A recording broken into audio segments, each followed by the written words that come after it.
Hello, this is Amy Brown, Director of Events and Education for FacilitiesNet. Thank you for joining us for today's webcast, Best Practices for Fire Suppression and Life Safety Systems. Our presenters today include John Hughes, Lainey Leota, and Pete Snow. John Hughes is Vice President of Marketing and Product Management for Edwards, a carrier company. John has over 20 years of product marketing and relationship management experience, including 16 years in the fire and security industry. John and his team are working to spread the Edwards mission of their building to a safer tomorrow by launching great products and marketing campaigns. Lainey Leota is the Fire Protection Marketing Manager for Librizol Advanced Materials Inc., where she is primarily responsible for setting the business strategy for their BlazeMaster fire sprinkler systems and FreezeMaster antifreeze. Pete Snow is the training coordinator for the dewatering division of the Americas commercial team for Xylem. Pete has a 25-year career as a corporate trainer. He has experience teaching employees, distributors, and customers about the Gallon dry pump, basic pump hydraulics, and portable pump design.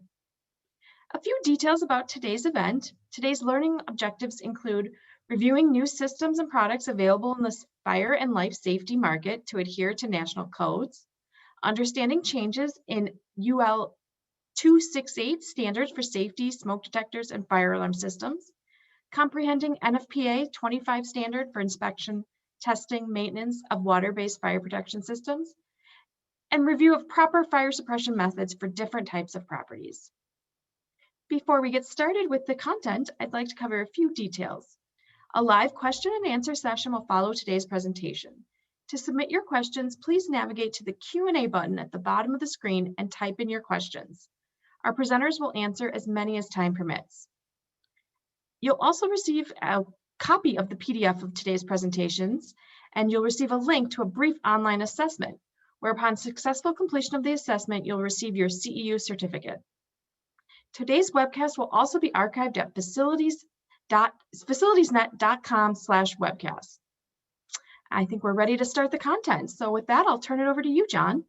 Great. Thank you, Amy, and good morning, good afternoon to everyone. I appreciate the opportunity to be here and share with you this information. So today we're going to talk about some new standards and code changes to commercial fire alarm smoke detectors, and also our solution, Signature Optica, that meets those standards, but goes beyond that in terms of delivering real-world performance as a result of the new standards. And before I get into those details, I did want to give a brief bit of context as to our company as a whole. Some of you hopefully are familiar with Edwards and are familiar with the Carrier name, but you may not know that Carrier is the parent company of Edwards. We're proud to be a part of a newly independent Carrier, which is now on the Fortune 100 list as of last April, when we spun off from United Technologies. We are part of the overall Carrier portfolio of heating and air, refrigeration, and fire and security products. And in North America, you'll see us predominantly as the Edwards and Kidde fire alarm systems brands. Okay, so to get to the heart of the matter here in the topic, we're going to be talking about UL 268 7th edition. And for those of you who are familiar with this, again, this focuses on commercial smoke detectors. There's a similar standard for residential smoke alarms called UL 217 8th edition, to make it slightly confusing, but we're going to focus on the commercial version of this. And as some historical backdrops here, what had been going on is, while building materials had changed in construction and updates in technology, the way that smoke detectors were being tested hadn't really changed significantly in that time frame. At the same time, we were still seeing nuisance or false alarms continuing to be an issue, forcing evacuations, causing headaches for facilities. And, there are also changes to, as I said, construction materials in some of the newer buildings, using more and more synthetic materials like polyurethane that change the way the fire profiles are created in the way that can actually spread through a building. And to that point, these new materials where you have larger concentration of synthetic materials and the fires fueled by those can lead to fires burning at a much hotter temperature. They can actually develop more rapidly. And both of those can reduce the effective egress or evacuation time you have in a building. A lot of studies were done both on the nuisance issues as well as this synthetic material, both for residential and commercial. And what you look at here is the amount of time potentially to evacuate out of a building has been reduced significantly due to these type of issues. And so, these changes were significant, and UL recognized that they needed to update the way that they tested their fire devices that they certify to be listed for this purpose of life safety and fire detection. And so that generated the change to the 7th edition. This is a standard, again, as I mentioned, covers all smoke detectors connected to fire alarm systems. In this standard, there are over 250 technical changes. There are 50 lab tests that include 3 new fire tests that are very significant and really make the crux of what this new standard is all about. 2 of those are regarding these new fuel loads or these new materials we talked about earlier. And the 3rd is around nuisance resistance. And they do this with a cooking source test that we'll talk about here in a minute. The date for implementation of this is June 30th of next year, when all manufactured smoke detectors need to comply with this new standard. So I mentioned the 3 tests. The first of these for the new building materials is called the flaming polyurethane test. And what you see here is a piece of specially designed polyurethane foam that is ignited very quickly. So it's getting into a very full flame situation quickly. It burns very, very, very quickly, generating a little bit of smoke, but we have to be able to detect that quickly enough, again, to allow enough time to evacuate.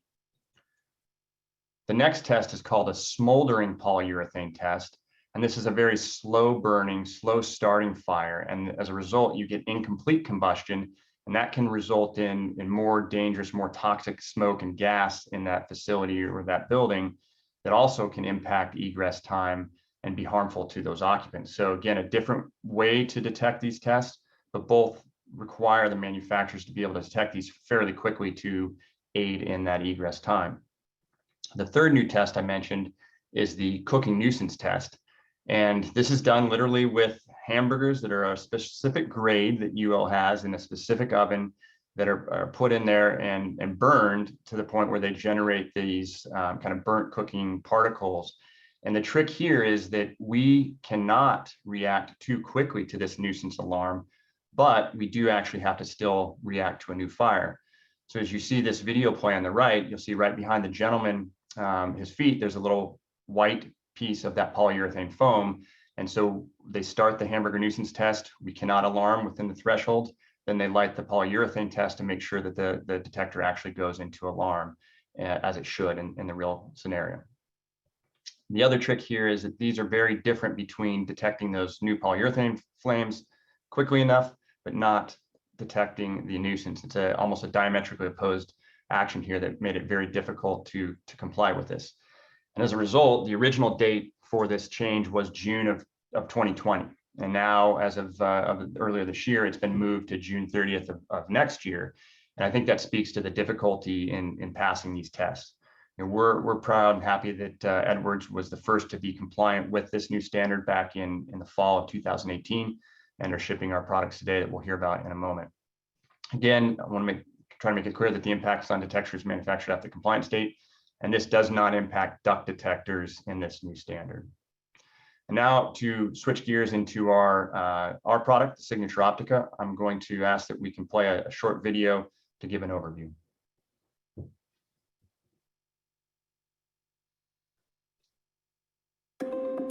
In today's environment, detecting and mitigating fire threats is more difficult than ever before.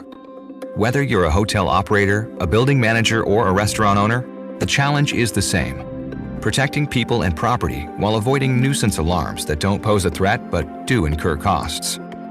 In 2014 alone, U.S. fire departments responded to almost 2.5 million false alarms, potentially costing hundreds of millions of dollars. Building on a 146-year legacy of fire and life safety innovation, Edwards is addressing these demands and the new UL 268 requirements with the next generation offering, the Signature Optica Smoke Detector.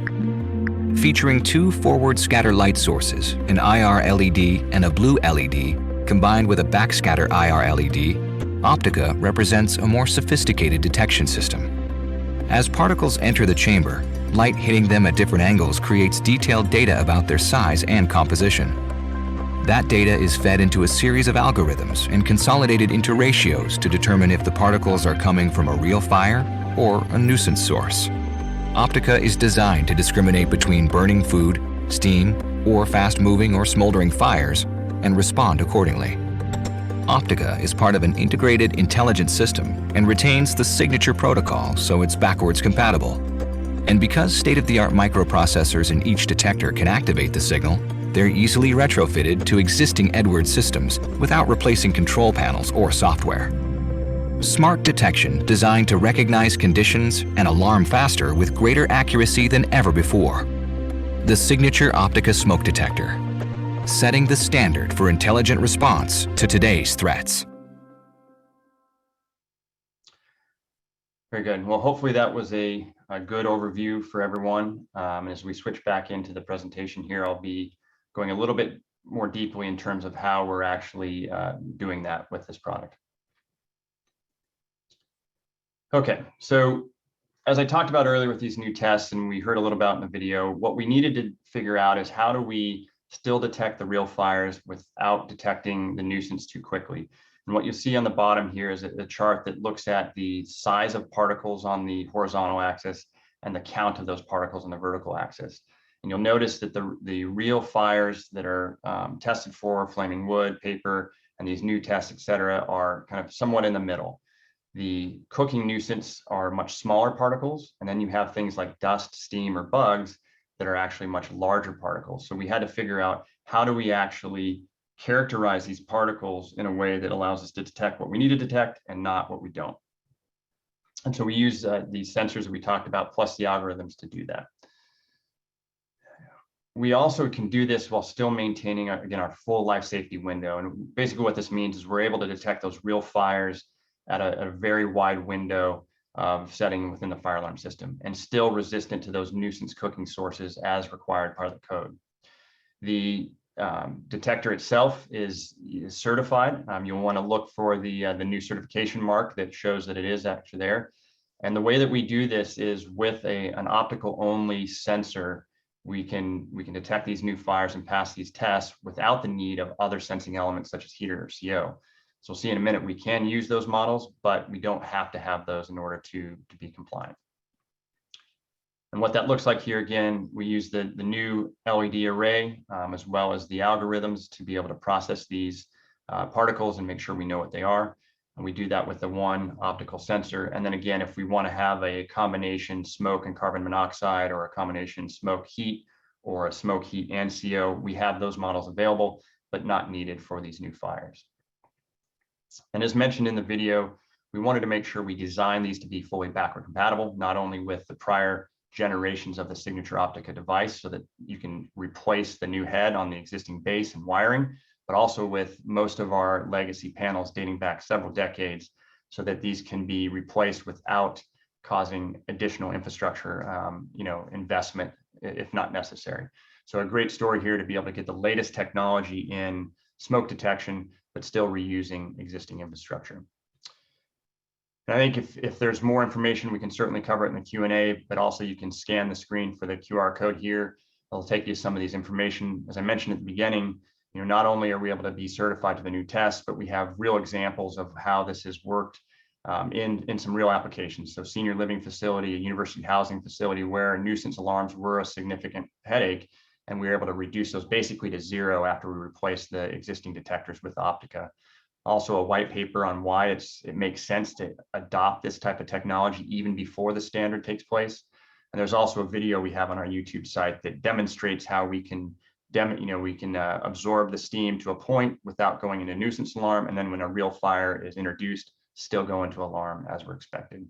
So I look forward to taking any questions, and now I'm going to turn it back over to Amy to continue on to the next speaker.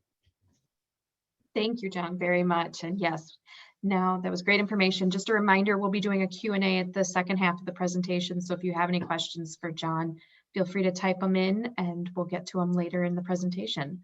But now we'll turn it over to Lainey to talk about some of the NFPA code compliances.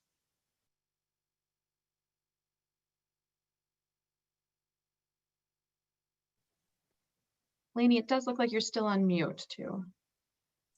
Yes, sorry, I was trying to find the unmute button. It went away as soon as you gave me screen sharing capabilities. All right, sorry about that, everyone. As mentioned, I'm Lainey Leota, and today I'm going to talk a bit about the importance of protecting your building's fire sprinkler systems from freezing and how to ensure your sprinkler system is in compliance with regulations. Then I'll briefly introduce you to a freeze protection product from Lubrizol called FreezeMaster Antifreeze. But before I get there, I have a question for everyone.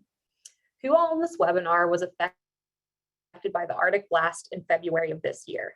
Like, remember when it was all of a sudden freezing, even in places that are typically like tropical and warm and sunny? I know I can't see you guys, but I'm sure the majority of you are nodding your heads right now. So my next question is, how many of you have ever considered how the freezing cold can affect fire sprinkler systems in your building? I'd be willing to bet that far less of you are nodding your heads or raising your hands.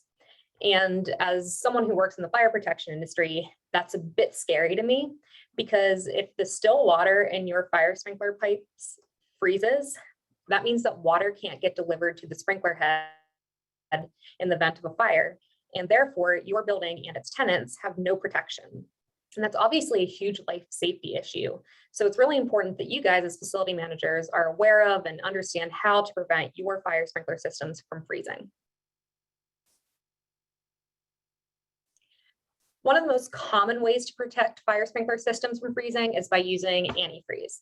So essentially, fire sprinkler systems are typically filled up with water, as you guys probably know.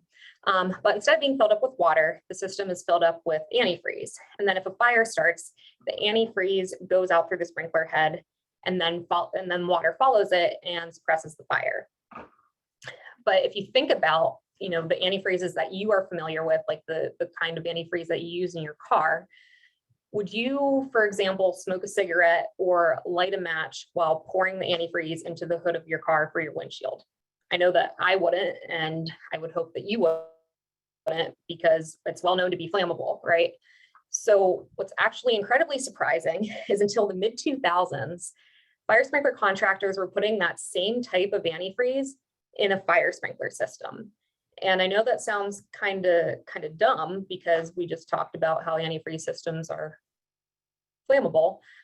And why would you put something flammable in something that's supposed to extinguish a fire? Who knows? But unfortunately, that's what was happening. And I guess people just didn't necessarily realize it then. And there were several instances in the early 2000s where people were actually injured, and some even died in a fire because the antifreeze sprayed out of the fire sprinkler system when the fire started, and it actually combusted and basically caused an explosion and made the fire even worse. So there were some horrible tragedies. And so the National Fire Protection Association, or NFPA, took quick action, and developed a listing for antifreeze for fire sprinkler systems. A listing, just like a fire sprinkler itself has to be listed, or even a light bulb or electric components, etc. They did the same thing for fire sprinkler antifreeze, basically to ensure that, most importantly, it's not combustible and is safe to use. At that same time, they also mandated that after September of 2012, all newly constructed buildings with antifreeze systems have to be installed with an agency-listed pre-mixed antifreeze. And I think what's probably more relevant to you guys on the call today is that they also mandated that all existing antifreeze systems with unlisted antifreeze, with the combustible antifreeze, have to be drained and refilled with a listed antifreeze by September 30th of next year. And the reason that there was that kind of big gap there is to give manufacturers enough time to develop a listed antifreeze, and to give people enough time to drain their systems and refill it with the listed antifreeze. So if your building has an antifreeze system, make sure that you're working with your fire sprinkler inspector or your ITM contractor to install a listed antifreeze if you haven't already done so. Obviously, you want to be in compliance, but I know you also want to keep your building occupants safe. So one option, and in my opinion, the best option that's available to facility managers, is FreezeMaster Antifreeze. FreezeMaster antifreeze is obviously UL listed, but it's also backed by Lubrizol and a field team of nearly 30 technical support representatives to consult with you and your ITM contractor if needed. FreezeMaster provides protection at outdoor temperatures as low as -12 degrees Fahrenheit. And most importantly, because it's listed, it's proven to be safe and effective at suppressing a fire. But FreezeMaster actually does more for your sprinkler system than just keeping it from freezing and helping it work properly. It actually helps it from corroding too. When Lubrizol was developing FreezeMaster, we worked with our metallurgy scientists to include a breakthrough corrosion inhibitor into the formulation that protects against corrosion, even microbiologically influenced corrosion, or MIC. When a fire sprinkler system doesn't corrode, that means that there's less maintenance, less repairs, and a longer system lifetime, which in the end ends up saving you and the building owner money because you don't have to replace the system or spend money on repairs and retrofits.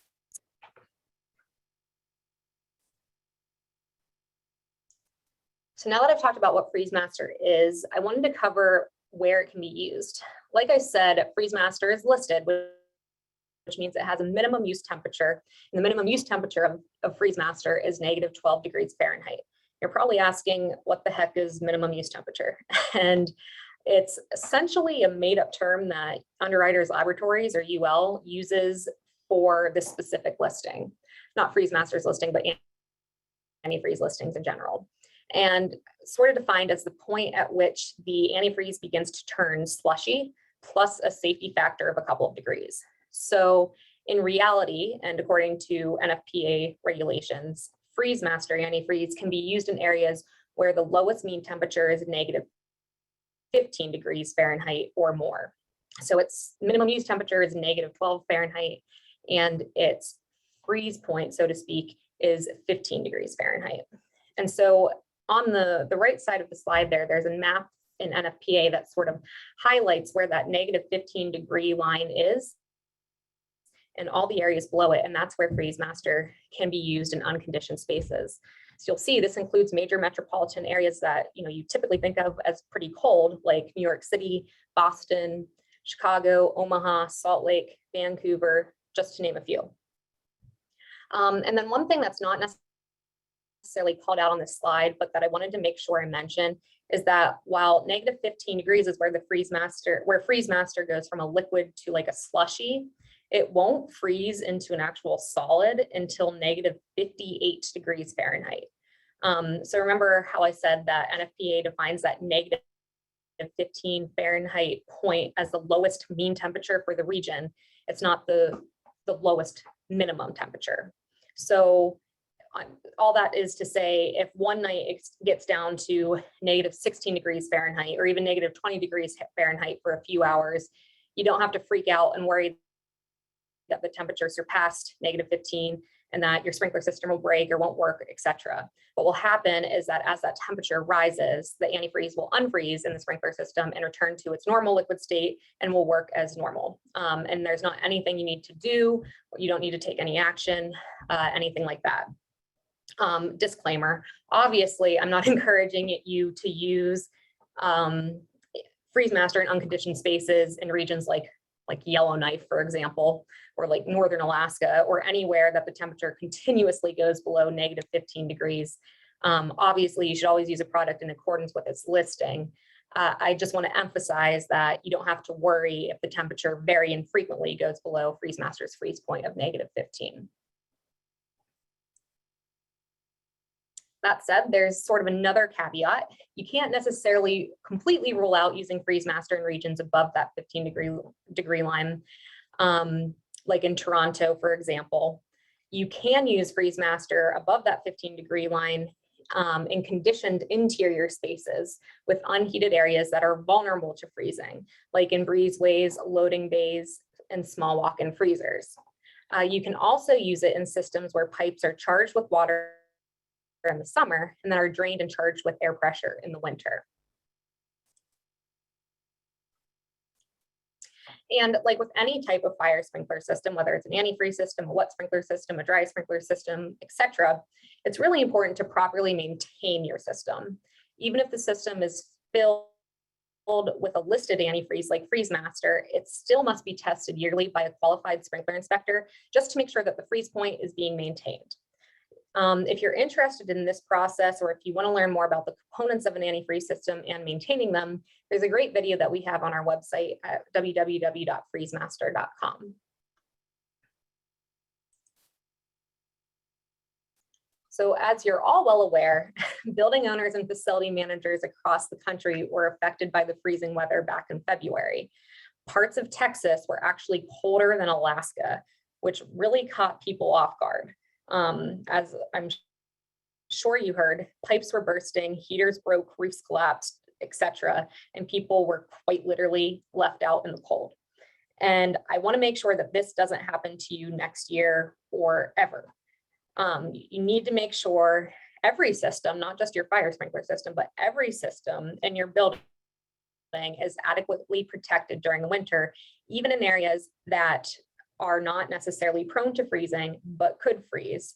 And I'd start doing that sooner rather than later.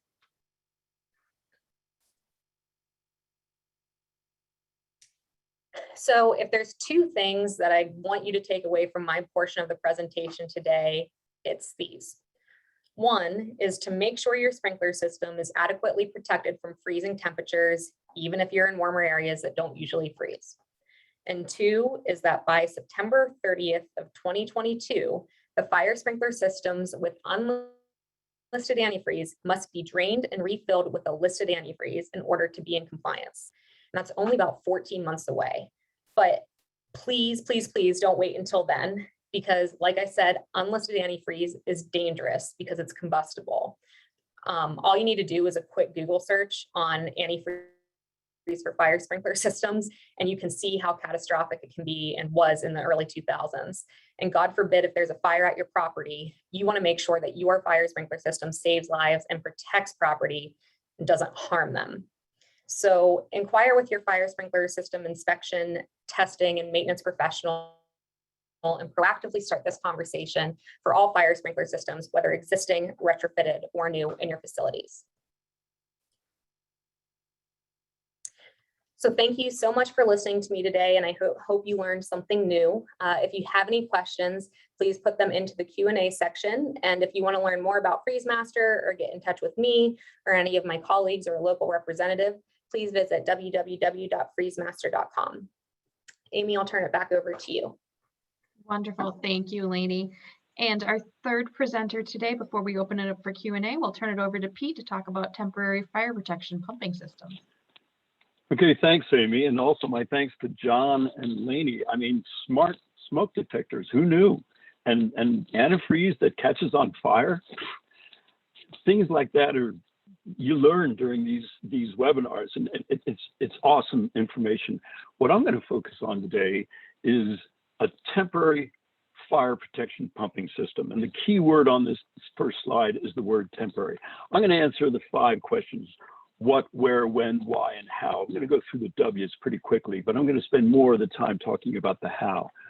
So let's first start with the what. Let me back up one. So this is, there we go. Sorry, the slide delayed. So talking about the where and the when. The what is a temporary system, right? Not a permanently installed system, but a temporary system. So where could it be used? Well, basically any structure that you see here on the page is going to have some kind of fire suppression system permanently installed at that facility. Okay, so the statement comes up then: any permanently installed fire pump system may need a temporary replacement at some time. That's the why. Why would they be a temporary system? Well, because you want to maintain NFPA codes at all times. Now, every permanent structure needs to have fire suppression, but if that fire suppression system is not active, what can be done to take its place on a temporary basis? Now, these temporary systems, I get the question a lot: do they have to meet NFPA guidelines? Well, it's a little bit of a gray area. That's why the logo turned gray, and it really is dependent on the local fire marshal's codes as to whether they are subject to them or not. I will tell you from experience, most of the temporary systems that we have deployed have not been under the laws of the NFPA because they are temporary in nature. So moving on then, when would these be needed? Well, let's think about it. They're permanently installed systems. They could fail catastrophically, an emergency failure just when you need them most. That would be bad. Or if you are proactive and you schedule maintenance on that piece of equipment, that's a good thing. The problem is it's also out of commission at a time when it might be needed. So a temporary system can fill that gap while the primary system is out. The third bullet, sometimes large structures are built, the permanent piping is installed, but for some reason the pump is on back order and you're waiting for it and waiting for it. It's holding up your construction schedule because you got to get people into this certain area, but they can't go in there unless they're, you know what I'm talking about. So a temporary system can come in and once again fill that gap until the permanent system is finally installed and put in service. Temporary use facilities. Over the last 18 months, we've been fighting a pandemic. Hospitals have been putting up large temporary facilities that need fire suppression as well because of the number of people that congregate inside. Also, entertainment, well, that can go screeching halt. But back in the day, when you had large entertainment facilities that were temporary in nature, sometimes they would need facilities as well. Lastly, the bullet there, docking of naval and entertainment ships. The Navy brings ships into port. The cruise ship industry comes in to dock, and while they're there, they conduct maintenance. Maintenance on every system, including the firewater system. So that's when temporary systems can come in and provide that coverage during those maintenances. So that's kind of the W's. So let's look at how we do this. Here's a picture of two pumps side by side. The big one there is the main firewater pump. The one on the right-hand side is what we call a jockey pump. So let me show you a CAD drawing here. And down on the bottom left, you see the blue inside the pipe. That's the main firewater line that is fully charged up to pressure. The temporary system is going to start with the supply of water, which is usually a hydrant. That's going to send water down to oftentimes a pressure relief valve that will control the inlet pressure to the suction of that temporary pump so that it's not more than it can withstand. Then that jockey pump that I talked about. Fire suppression systems will drop in pressure in small increments over time. That's kind of normal. So these jockey pumps will boost the pressure in that system while it's not being used, just so that it's maintaining the design system pressure. So that feeds down into the fire main to keep it up to pressure. Now, there's a fire event. Sprinkler system comes on, or a couple of zones, a couple deluge guns get opened up. Now you have a massive drop of pressure in the fire main, which sends a signal to the temporary pump to start. It's charged and is sending water now to the firewater main through a check valve so you don't get backflow against it. And this temporary fire pump system is replicating the service of a permanently installed system. That's our goal, is to replicate what that permanent system would do. Now, looking at a couple of the design points here, the jockey point of pump, like I said, is just gonna top off the tank, right? When you've got small drops in pressure.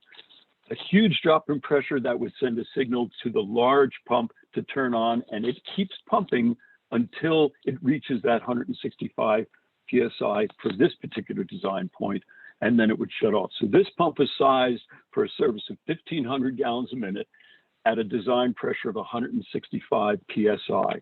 Now, looking at some other pictures there, you see them side by side. The suction or the black hoses coming into here, and behind them, you see the blue and the orange hose. Those are the discharge hoses going to the tie-in point of the fire water pressure main. There's even a pressure relief valve in case that main gets deadheaded while the pump is still running and we can blow off the extra pressure. A couple other quick pictures that I'll go by so we can get to the design element. Here you see the pressure transducer. It's reading the pressure, and from that transducer, it's a wire going over to the control panel that will turn that pump on automatically when the pressure drops to that certain design point. Okay, now the naval industry I talked about, this is kind of interesting. Here you see a jockey pump and a main pump, and you see the fire hydrant, but this is in reverse.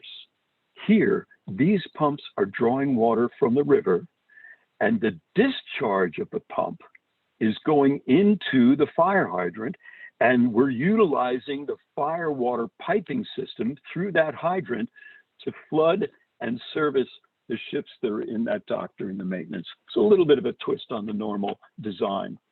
Okay, now, sizing a system is very simple, 5 steps, and let's look at them. Here we have a critically silenced pump. These pumps are available with an enclosure that'll drop the sound of a running diesel engine to about that of a vacuum cleaner standing 30 feet away. I mean, really quiet. So first things first, we've got to size that pump, that 1,500 gallons a minute at 165 PSI. The first question I would ask is, what do I need to do? What is the service that I need to replicate with this portable pump? Then I have to feed that pump.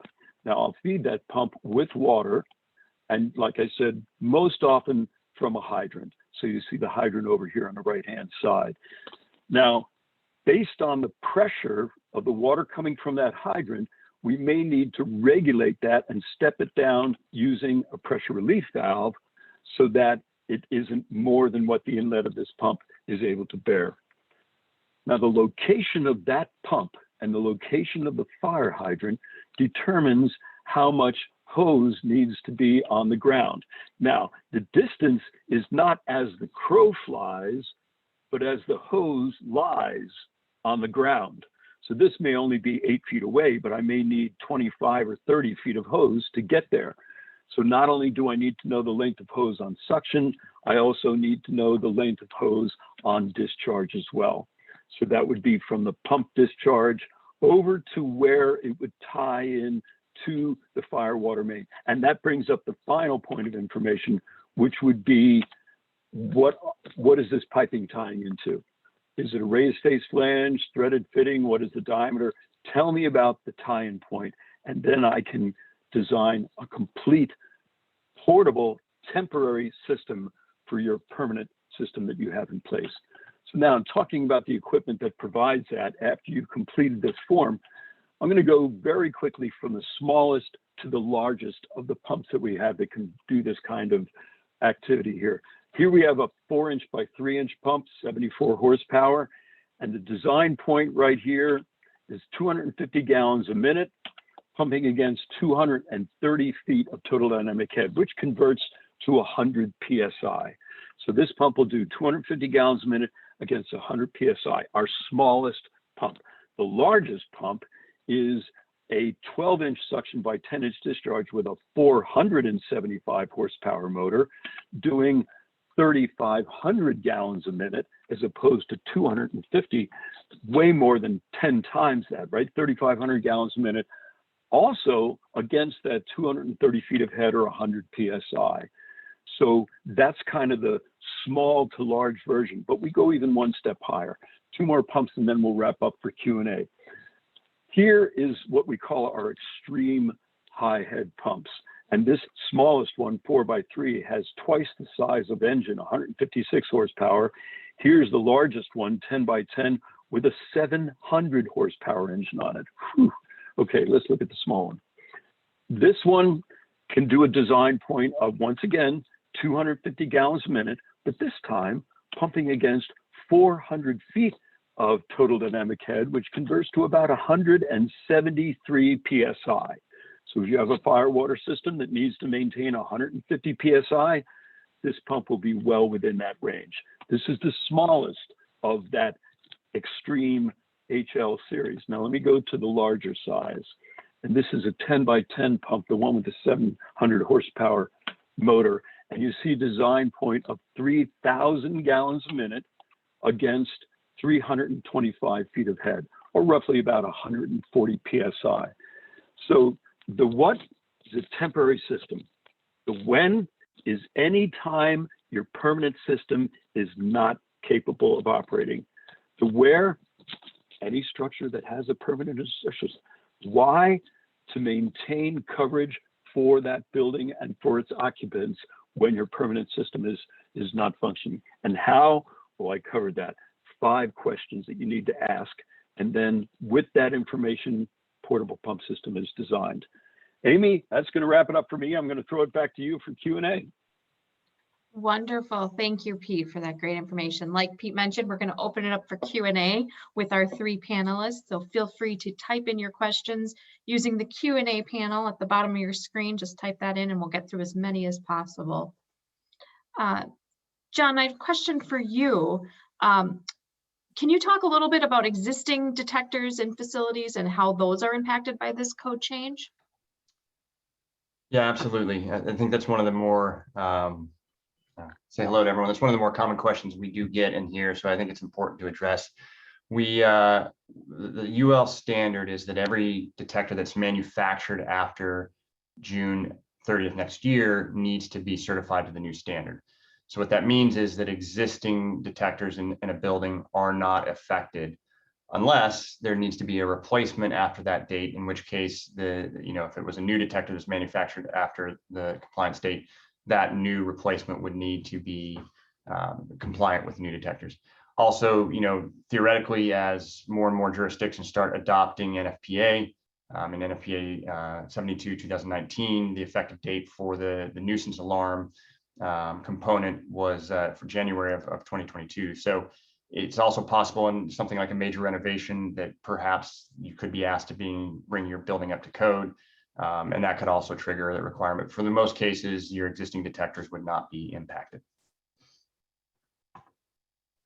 Perfect. Thanks, John. Lainey, a question for you. Can your product be used in conjunction with heat trays to allow use in those restricted areas, or is it only okay in conditioned spaces? Oh, Lainey, you're still on mute. Sorry, you'd think I'd be used to this by now. Yes, it can be. However, you still have to follow the standards for heat trace. Perfect. Pete, we had a question. It's a specific question that came through the Q&A, but I'm going to kind of just take the end of it. Is there a required setting for heat sensors to be set to in case there's a heat wave? I think this was for John. Is it okay for temporary bypass to the system to put the facility on temporary fire watch? Actually, that probably is for John. Yeah, I think the important thing there is anything like that where you might be bypassing the system or putting it into a fire watch, you need to work with the local jurisdiction to make sure that that's understood and approved. So I would not recommend it unless you have that conversation with your local fire marshal to make sure it's approved in that specific situation. Perfect. Thank you. And now, Pete, a question for you. You kind of mentioned that some of the temporary systems don't require NFPA certification. Where do our attendees need to go to make sure that their installation doesn't? Yeah, absolutely. And check with the local fire marshal, get in touch with the government, municipal government in the area, and ask about their specific regulations in terms of temporary systems. And they may kind of look at you funny because nobody's ever asked that question to them, but explain the circumstances. See, I've got this permanent system, we're taking it offline. I have a temporary system that'll be taking its place that will meet the design criteria of the permanent system. Is there anything I need to do to make sure I'm covered? Because this not only is it MFPA, but you got to be thinking about insurance companies too and making sure that they're going to back you up should something happen. So do the due diligence to talk to the people in your area, the municipalities and the fire authorities, to make sure that they are aware of what you're doing, which is always a good thing, right? Because it's a little out of the norm. Temporary fire systems are not done every single day. And that way they're you give them a heads up on what's happening should something happen at the facility and that pump come on. That would be my best advice. Perfect. Thanks, Pete. Lainey, do you have an idea of how many how many buildings typically do have unlisted antifreeze, or where can attendees go to get that information about their current antifreeze? That's a really, really good question. I am not sure how many buildings have unlisted antifreeze. I do know that because there was such a gap from 2012 when NFPA implemented the rule that no new construction could have unlisted antifreezes, that some authorities having jurisdictions sort of allowed the use of unlisted antifreeze even in those systems, despite it being against NFPA's recommendations. And I do know that, for example, in Texas during the freeze, a lot of people found out that their systems actually were antifreeze systems and they had no idea, because they were wondering why their pipes didn't burst, but their plumbing pipes burst and things like that.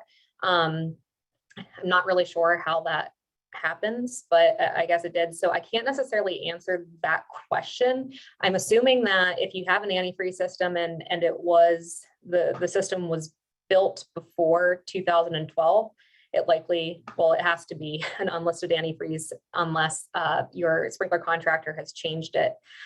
How you can typically tell that it's an antifreeze system and whether or not it has a listed antifreeze is if you go to the control room or where your riser is, there needs to be per code, a system hang tag that identifies the type of antifreeze, the amount of antifreeze, when it was last inspected and replaced. And if it is a UL listed antifreeze, it will have that UL mark on it and tell you that the name of the antifreeze and the minimum use temperature. Great, thank you. John, with these new with these new sensors, is there any change in the overall way people need to inspect and test these systems? In general, no. I mean, we still would test these in the same way we have in the past. We've tested these with the typical, can of smoke and different test apparatus that those producers do, and they'll be tested in the same way that the old detectors have. So really no change there. We follow the guidelines of the test equipment, and you should be set. Perfect. Another question coming in for Pete. Pete, is there some way to know when a temporary fire pump turns on, like getting a text or phone call, some kind of alert? That's an awesome question, and thank you for asking that. Technology exists now where you can get email, text, even a phone call when that pump starts. So yes, it does exist, and I thank the attendee for asking that question because this is relatively new technology. Everybody carries their smartphone in their hand, right? And we're getting used to having information at the tip of our fingers. And now that information is available with these temporary systems as well. So yes, indeed, I will say emphatically, you can get a multitude of notifications when that pump is activated. Perfect. And Pete, a follow-up question to that is, you talked about, needing the hydrant. Is there any kind of power component needed from the facility, or is that all built in? It's interesting because the pump is providing hydraulic pressure through pipes. So really, when you think about it, it's a self-contained power unit by virtue of the fact that it's got a diesel engine that's driving it. And the beauty of the diesel engine is that it doesn't require electricity. So there could be a total, complete power outage, meaning no electricity at all, and that diesel-powered pump will still be putting water on the fire through the sprinkler system because it's running independently of any power system at all. It's merely pressurizing the fire water system. Perfect. Great. John, another question for you. You talked about some of the nuisance in the university housing. What this attendee also has nuisance for steam showers. Is that something that this new system would take care of? Yeah, so that actually brings up a good point that would be helpful to talk about. So With the nuisance alarms, we still are required to have a fail safe in the detector that if that nuisance source accumulates too much, that will still go into alarm to let the system know that there's an issue. So in short, yes, it should help with steam. We can typically handle up to 4% of non-condensing steam before that triggers that fail safe. If the detector is put right outside of a hotel room shower and they're running that thing on hot for a long period of time and it's just billowing out of there, we're going to hit that fail safe and still go into alarm. But for most cases, if it's designed appropriately, where an old detector probably would have triggered much earlier, the new detection technology can actually minimize that type of impact. And that was actually something we did see in some of the case studies that we had. So thank you. That's a great question. Perfect. And another follow-up one for you. For this system, for these new heads or sensors, if you can't replace all of your fire sprinklers or your fire alarms, can you mix and match these with existing? So if it is a Edwards system, then yes, absolutely. You can have a mix of old and new Signature Optica detectors with old, up back to the Signature first generation, second generation, third generation, et cetera. So any of those can be mixed within the system. Again, you just leave the existing base in there, replace it with a new head, don't have to change wiring. If it's a non-Edwards system, obviously there's not a compatibility, opportunity there, but within our systems, absolutely. Perfect. And Lainey, another question for you. Can you use Freeze Master with Cpvc piping? Yes, you can. You can use it with, it's listed for use with Cpvc piping as well as metallic piping, and it's actually the only listed antifreeze that's listed for use with galvanized piping systems. So basically any material, piping material, you can use Freeze Master. Perfect. Just a reminder, we're getting through with some of our questions. So if you have a final question you'd like to ask our panels, please send those in. We'll just give it another minute. Otherwise, John, if somebody wants more information about this update to the code, is there information on your website or would you send them over to UL? Yeah, there's both. I mean, like I said on in the screen I had, and we can send that presentation out. Obviously, it's there. We have information about the new standard, some white papers around that, and early adoption. Certainly, UL does have information about the new test. If you want greater detail, I'd encourage you to visit that as well. You can find that on a Google search. But either of those places will give you some more information. The other thing I'd recommend, based on your local areas, one of our Edwards partners are really well versed in the local codes as well as these type of standards. So, I'd encourage anyone that has that type of question to reach out to one of our Edwards partners in their area, and that's going to help potentially get to a very specific question you have with the system. But those other sources will work as well. Perfect. Well, wonderful. Well, we are coming up on the top of the hour.